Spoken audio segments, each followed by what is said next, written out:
All right, Anna, should I start? Yes, Senator, whenever you're ready.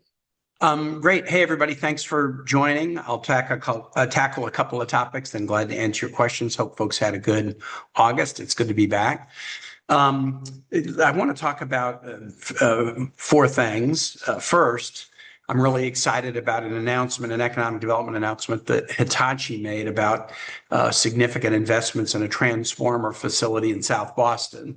Hitachi is one of the innovative leaders of transformer production in the world, and I recently visited their plant in Bland County, and we talked about both Bland and South Boston. I had earlier visited the South Boston plant under a previous owner a number of years ago, but this is an exciting announcement for Southside, and it's an indication that some of the work that we've done in bills like the manufacturing bill and the clean energy bill and tax credits that they are providing are really producing economic benefit for Virginia. We need to keep those programs in place. Kind of a bad news side of the good news. There was an announcement yesterday by the Trump administration that they're canceling a clean energy grant to an offshore wind facility, Fairwinds in Norfolk, $40 million grant that was going to really help us cement Hampton Roads as the center of offshore wind production in the United States. So I'm excited to see the South Boston announcement. That's great for Virginia. I'm disappointed to see the Trump team announcing that they're pulling funds from a key offshore wind innovative investment in Hampton Roads, Virginia. The second thing that it's really related to this is I am filing with Senator Martin Heinrich another challenge to President Trump's bogus declaration that the U.S. is in an energy emergency. President Trump did this on day one of his presidency. He claimed that we were in an energy emergency that necessitated giving oil and gas and coal projects kind of an easy pass lane to get around environmental regulations. At the time that he declared the energy emergency, the U.S. was producing more energy than in any time in our history, not only in oil, gas, and coal, which have been robust, but also in clean energy like solar and wind projects that President Trump is now trying to cancel. When we filed the challenge to President Trump's energy emergency, we told our colleagues that this would raise energy costs for Americans and it would kill jobs. And that they should join with us to reject President Trump's declaration of the fake emergency. We got all Democratic votes on that. No Republicans would join us, but we told them we'll be back in 6 months. The statute gives you the ability to challenge such an emergency every 6 months. And we said we'll be back in 6 months when energy costs have started to increase and when jobs have started to be lost. And we'll ask you again, will you stand with your constituents instead of just following Donald Trump and proclaiming a non-existent energy emergency? Well, now 6 months has passed. Projects are being canceled, like the Norfolk project I mentioned a minute ago, and energy costs for everyday consumers in America have gone up by 10% since the beginning of the year and are likely to go up even more. So we sometime during this month of September will have a vote on the floor on this privilege motion, and we'll ask Republican colleagues to listen to their constituents and not just follow Donald Trump's effort to give an easy pass lane to oil and gas interests that were his campaign contributors. Third, a piece of legislation that I filed this week, bipartisan, with Senator Tillis in the Senate and the leadership of both Don Byron, Republican Mike Lawler of New York in the House, the Appalachian Trail Centennial Act. The Appalachian Trail is America's first long-distance trail, recognized in the Scenic Trails Act of 1968. This is an update of that law to recognize that the scenic trail system has dramatically grown. It's not just the Appalachian Trail, but it now includes the Pacific Crest Trail, the Continental Divide Trail, and many others. And the management model that has sort of organically grown for these national assets that involve cooperation between the National Park Service, the forestry, the U.S. Forest Service under the Department of Interior, and other state and local agencies has really been a model. And it's time to update the National and Scenic Trails Act really to include organizations like the Appalachian Trail Conservancy, celebrating its 100th year this year, who manage these assets in tandem in a great public-private partnership with the National Park Service. So this would formalize the sort of designation of these private nonprofit management organizations, recognize them for their volunteerism, allow the formation of contracts of up to 20 years in length to set out management and maintenance responsibilities between the park and these volunteer organizations. And also thank the legions of volunteers who have played such a role in the development of this world-class trail network. As many of you know, I'm a big Appalachian Trail guy, having hiked all of the trail in Virginia and chunks of the trail in other states as well. Virginia has more miles than any other state, so we claim pride of place, but I know my colleague, Senator Tillis, Republican of North Carolina, is a big trail fan as well. And so I'm glad we're able to introduce this. And our hope would be that this bill might become part of a large public lands package this year. We tend to do a large public lands package at the end of the calendar year. We're filing this now in the hopes that we might be able to get that into the lands package. The last thing I'll mention is just the strong objection I have to actions of the Federal Department of Education, which is which is withholding federal funding from 5 Northern Virginia school districts. These are districts that are high-performing districts: Arlington, Alexandria, Fairfax, Prince William, and Loudoun. I have worked with these districts ever since I was lieutenant governor, know them very, very well. They're districts that have some amazing success. Prince William has the challenge every day of educating students that speak nearly 175 languages.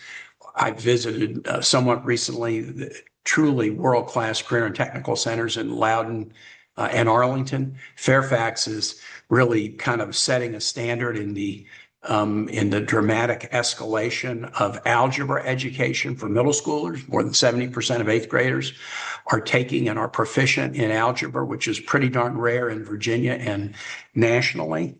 Alexandria has some world-class early education programs for students, including students who have identified disabilities, and that's just a fraction of the good these school systems do.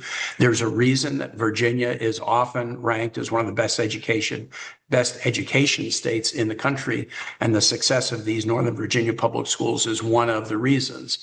Why is the Department of Education attacking these schools? The claim is that these schools, that the administration doesn't like the way these schools are treating an infinitesimally small number of transgender students.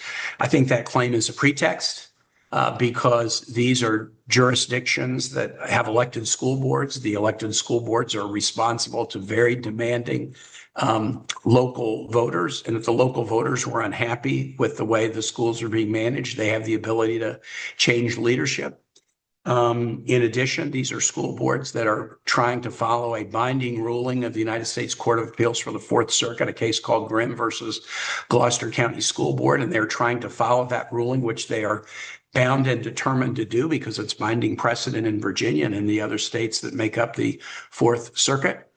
And to compound matters further, many jurisdictions in Virginia are doing what these jurisdictions are doing, but the Department of Education is not withholding their funds. Why would you withhold funds from these 5 Northern Virginia jurisdictions and not others?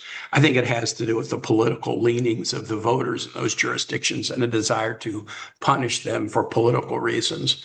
A hearing on a temporary restraining order was in court yesterday. A ruling is expected soon. I have no idea what the ruling will be, but I hope the Department of Education at the federal level will back off and not punish Virginia schools that are doing their best to do a good job. And I also have to say I'm extremely disappointed that Virginia political leadership, including the Virginia Department of Education, has not supported these local school jurisdictions. They've hidden in the grass.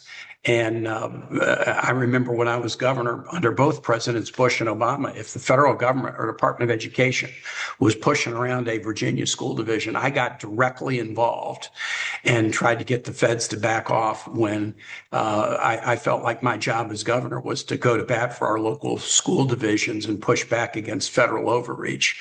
By my accounting, the state government is AWOL in this, and they're not trying to protect these jurisdictions and the hundreds of millions of dollars of funds paid by Virginia taxpayers that should be coming to serve these students and the educators in the region. And with that, I'm glad to open it up and take questions. First, we go to Pim from CBS 19. Hey there. Hi, Senator. Thank you so much for doing this. I have a question about the looming government shutdown. How do you plan to address the impact it will have on national parks, especially during the busy fall foliage season when tourism is at its peak, especially in our area with Shenandoah National Park? Look, we saw this exact scenario in late 2013. Republicans in the Senate engineered a shutdown right at the peak visitation time in our national parks, Shenandoah National Park, but also national parks like Chincoteague on the eastern shore. They get a lot of business in this time of year. So the key is we got to avoid a shutdown, and all it takes is a bipartisan agreement. Thus far, the Republicans have not been coming to the Democrats and asking for a bipartisan agreement, but that's all they have to do. And my hope is they will, and then we will not shut the government down. Nobody wants a government shutdown on the Democratic side. We just want a bipartisan agreement to fund key priorities like the National Park Service, and that's what we're working towards. Next, we go to Alexia from WSET. Hey, Alexia. Hi, Senator Kaine. So my question is, more than 1,000 current and former employees are asking RFK Jr. to resign.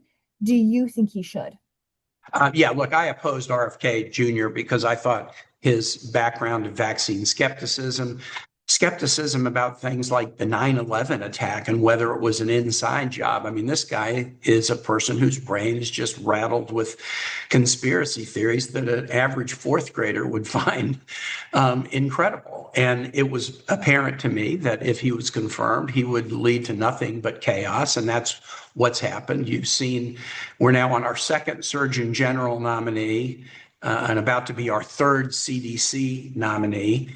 And we've seen mass resignations of key public health officials at public health agencies like the Centers for Disease Control that are the gold standard, not just in the United States, but in the world.